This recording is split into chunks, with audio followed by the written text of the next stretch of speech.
राधे राधे, जय माता दी। दोस्तों देखिए, आज हम लोग छठी माता का पूजा करने आए हैं और इस माता के लिए दोस्तों एक लाइक और कमेंट ज़रूर करना। और आज हम लोग छठी माता का गाना सुनाने जा रहे हैं। अच्छा लगे तो लाइक सब्सक्राइब करना, कमेंट करके बताना दोस्तों।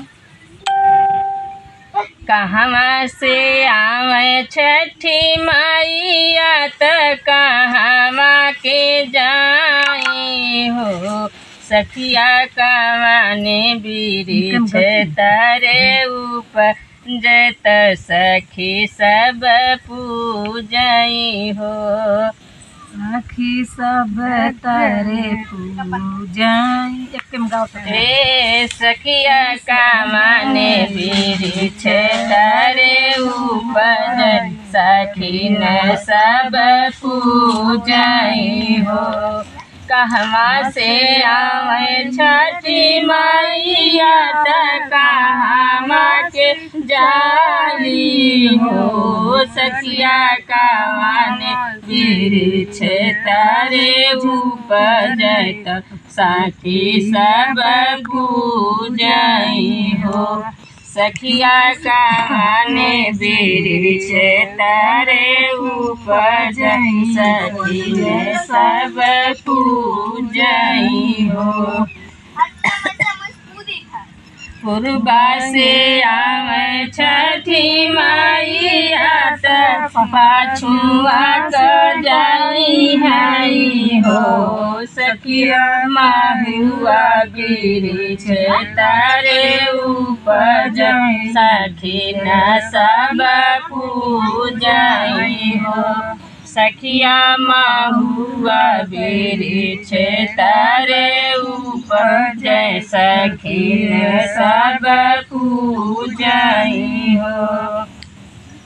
पूर्वा से आवे छठी मैया त पाछुआ का जाई हई हो, सखिया महुआ बिरिछ तारे ऊपर जय सखी सब पूजई हो, सखिया महुआ बिरिछ तारे ऊपर जय सखी सब पूजई हो। कहाँ में छठी माई के नाई हर, कहाँ के ससुर हो, सखिया कवाने बिरिछ तारे ऊपर जय सखी न सब पूजई हो, सखिया कवाने बिरिछ तारे ऊपर जय सखी न सब पूजई हो।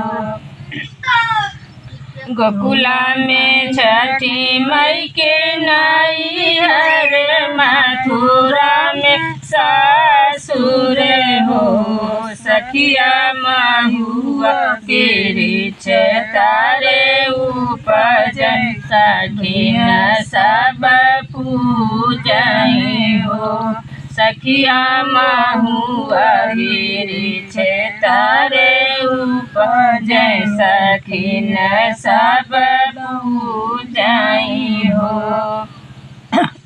केहू तो देही मैया एक लाल, केहू का चार लाल हो, मैया हमहू बहनिया दुखिया रे हमारी नाही पूछो हो, मैया हमहू बहनिया बाटी ठार हमारी नाही पूछो हो।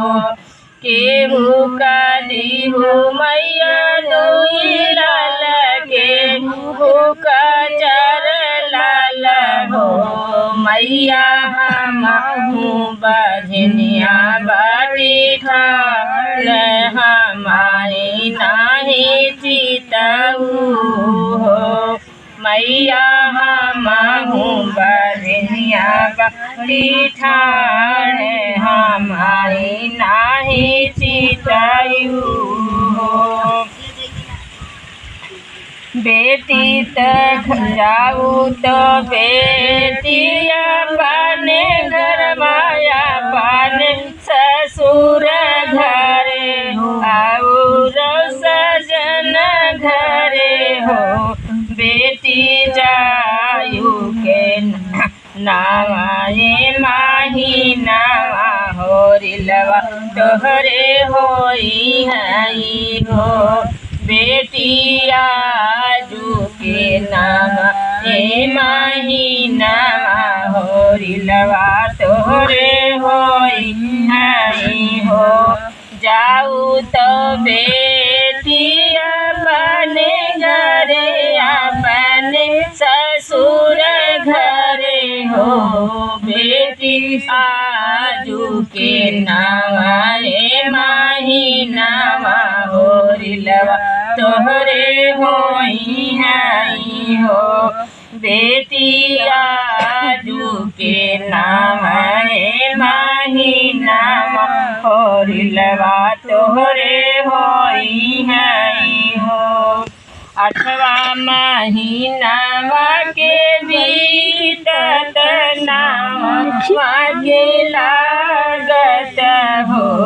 सखिया तिरिया के होरिला जनम ले सखी ने गावै सोहर हो।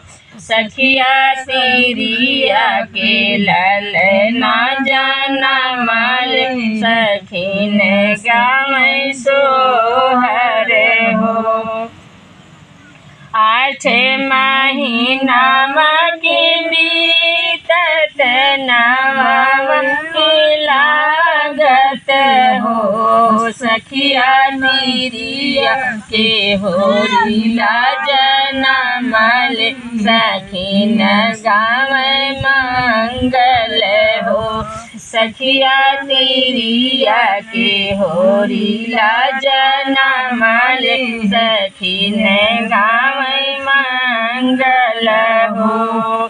बीतत सावन के महीनवा तो भादव के लागत हो। सखिया गोदिया में लाई के लालनवा छठिया मैया पूजई हो। सखिया गोदिया में लाई के लालनवा छठिया मैया पूजई हो। बीतत सावन के महीनवा तो भादव के लागत हो। सखिया छठी मई के पूजई। सखिया गोदिया में लाई के लालनवा तो छठी मैया पूजई हो। सखिया गोदिया में लाई के लालनवा तो छठी मैया पूजई हो। बोला छठी माता की जय।